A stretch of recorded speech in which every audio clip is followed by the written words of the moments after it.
ఒకే ఒక్క నిర్ణయం 70 ఏళ్ల రాజకీయాన్ని మలుపు తిప్పింది. 70 ఏళ్లుగా ప్రతి ఎన్నికల్లోనూ పోటీ పడే ఆ కుటుంబం తొలిసారిగా రేస్ నుంచి తప్పుకున్నట్లయింది. వేల కోట్ల ఆస్తులు, వేల మంది ఉద్యోగులు, లక్షల మంది అభిమానులు అండదండలు ఉన్నప్పటికీ వ్యాపారం కోసం తమపై ఆధారపడిన ఉద్యోగుల కుటుంబాల కోసం గల్లా కుటుంబం రాజకీయాలను తప్పుకోవటం పై పెద్ద ఎత్తున చర్చ జరుగుతోంది.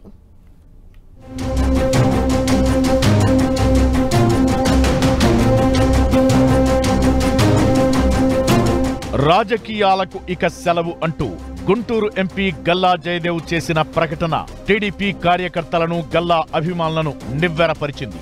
1955 నుంచి రాజకీయాల్లో ఉన్న జయదేవ్ కుటుంబం తొలిసారిగా ప్రత్యక్ష ఎన్నికల సమరం నుంచి తప్పుకోవడం పొలిటికల్ సర్కిల్స్ లో హాట్ డిబేట్ గా మారింది. గత ఎన్నికల నుంచే జయదేవ్ తల్లి మాజీ మంత్రి గల్లా అరుణకుమారి ప్రత్యక్ష రాజకీయాలకు దూరమయ్యారు. ఇప్పుడు జయదేవ్ కూడా తప్పుకోవడంతో 70 ఏళ్లలో తొలిసారిగా గల్లా కుటుంబం ఎన్నికల రణక్షేత్రం నుంచి నిష్క్రమించినట్లయింది.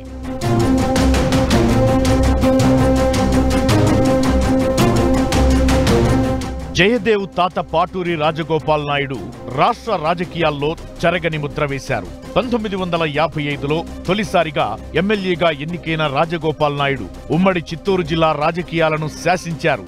ఆయన తరువాత రాజగోపాల్ నాయుడు కుమార్తె గల్లా అరుణకుమారి కూడా అదే వరవడి కొనసాగించారు. ఆచార్య ఎన్జీ రంగా ప్రోద్బలంతో రాజకీయాల్లోకి వచ్చిన రాజగోపాల్ నాయుడు ముందుగా తవణంపల్లె నియోజకవర్గం నుంచి కృషికార్ లోక్ పార్టీ అభ్యర్థిగా పోటీ చేసి ఎమ్మెల్యేగా ఎన్నికయ్యారు. ఆ తరువాత 1962లో స్వతంత్ర పార్టీ అభ్యర్థిగా శాసనసభలో అడుగుపెట్టారు.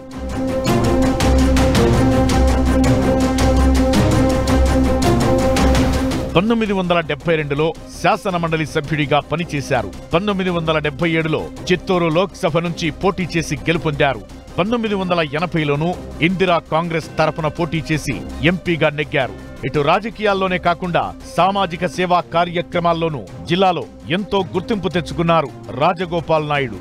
టీడీపీ అధినేత చంద్రబాబుకు రాజకీయ గురువుగా రాజగోపాల్ నాయుడిని చెబుతుంటారు. రాజగోపాల్ నాయుడి వారసురాలిగా వచ్చిన గల్లా అరుణకుమారి 80వ దశకం నుంచి దాదాపు 40 ఏళ్లు రాజకీయాల్లో కొనసాగారు. 2014 ఎన్నికల్లో ఓటమి తరువాత ఆమె మళ్లీ ప్రత్యక్ష రాజకీయాల్లో ఎక్కడా కనిపించలేదు. ఆమె కుమారుడు గల్లా జయదేవ్ 2014లో రాజకీయాల్లో అడుగుపెట్టి వరుసగా 2 సార్లు గుంటూరు ఎంపీగా గెలిచి ప్రత్యేకత చాటుకున్నారు. అరుణకుమారి కాంగ్రెస్ హయాంలో మంత్రిగా పనిచేసి జిల్లా రాజకీయాల్లో చెరగని ముద్ర వేశారు. అమరరాజా ఫ్యాక్టరీస్ తో ఉమ్మడి చిత్తూరు జిల్లాలో వేలాది కుటుంబాలకు ఉపాధి కల్పించిన గల్లా కుటుంబంపై ఈ ప్రాంతంలో ఎంతో గౌరవం ఉంది. అందుకే ఆ కుటుంబ రాజకీయ చరిత్రలో ఎక్కువ విజయాలే కనిపిస్తాయి.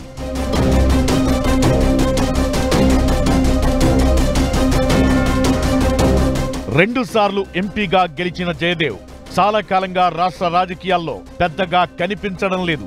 ఎంపీగా గెలిచిన తొలిసారి మిస్టర్ ప్రైమ్ మినిస్టర్ అంటూ తన వాగ్దాటిని ప్రదర్శించిన జయదేవ్ అనూహ్యంగా రాజకీయాల నుంచి నిష్క్రమిస్తూ తీసుకున్న నిర్ణయం టీడీపీ వర్గాలను నివ్వెరపరిచింది. ఆయన ఆకస్మికంగా పాలిటిక్స్ కు గుడ్ బై చెప్పడానికి గల కారణాలపై విస్తృత చర్చ జరుగుతోంది. రాష్ట్రంలో వైసీపీ అధికారంలోకి వచ్చాక గల్లా కుటుంబానికి చెందిన అమరరాజా సంస్థ అనేక ఇబ్బందులు ఎదుర్కొంది. వేల కోట్ల టర్నోవర్ కలిగిన తమ సంస్థకు ప్రభుత్వం నుంచి చిక్కులు ఎదురవడం గల్లా కుటుంబాన్ని బాధపెట్టింది. తమ సంస్థ మనుగడకు, విస్తరణకు రాజకీయాలు అడ్డంకి కాకూడదనే ఆలోచనకు తీసుకొచ్చింది.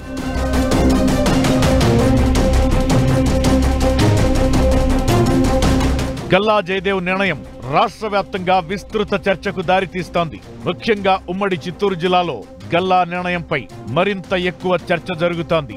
దశాబ్దాల చరిత్ర కలిగిన రాజకీయ కుటుంబం విరామం ప్రకటించడంతో స్థానిక రాజకీయాలపై ఎలాంటి ప్రభావం చూపిస్తుందోననే విషయం ఆసక్తి రేపుతోంది.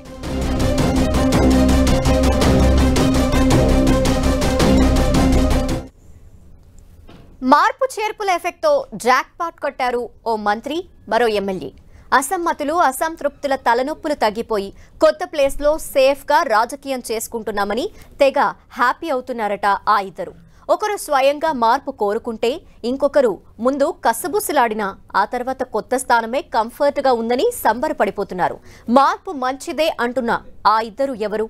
మార్పుతో రాజకీయ కూర్పు ఎలా మారింది?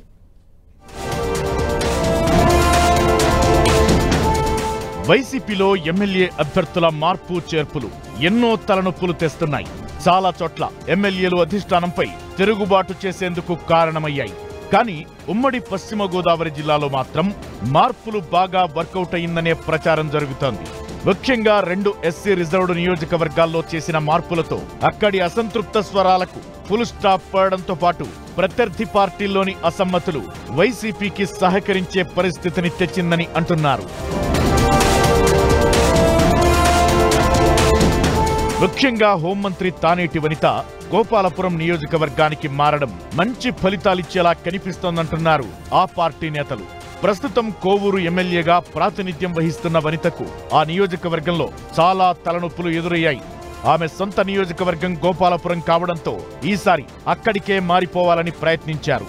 అధిష్టానం కూడా ఆమెకు గ్రీన్ సిగ్నల్ ఇవ్వడంతో కొవ్వూరులో గ్రూప్ వార్కు శుభం కార్డ్ పడినట్లయింది. పైగా గోపాలపురం సిట్టింగ్ ఎమ్మెల్యే తలారి వెంకట్రావును కొవ్వూరు మార్చడం వల్ల స్థానికంగా కూడా ఎలాంటి ఇబ్బంది ఏర్పడలేదంటున్నారు. ఇక గోపాలపురం నుంచి కొవ్వూరు మారిన ఎమ్మెల్యే తలారి వెంకట్రావు కూడా అక్కడి నాయకులు పూర్తి స్థాయిలో సహకరిస్తున్నట్లు చెబుతున్నారు. మంత్రి వనితకు సహకరించని వారు సైతం ఎమ్మెల్యే తలారికి జై కొడుతుండడంతో ఆయన కూడా హ్యాపీగా ఫీల్ అవుతున్నారని అంటున్నారు.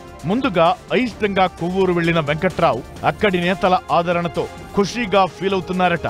గోపాలపురం కన్నా తనకు కొవ్వూరు బెటర్ అనే భావనకు వచ్చిన వెంకట్రావు నియోజకవర్గంలో దూసుకుపోయేలా కార్యక్రమాలు చేస్తున్నారు. ఇదే సమయంలో గోపాలపురం నియోజకవర్గానికి వనిత రావడం టీడీపీలో కూడా ఓ గ్రూప్ ను తెగ ఆనందానికి గురిచేసిందట. గతంలో టీడీపీలో పనిచేసిన వనితకు ఇప్పటికీ ఆ పార్టీ నేతలతో మంచి సంబంధాలే ఉన్నాయి.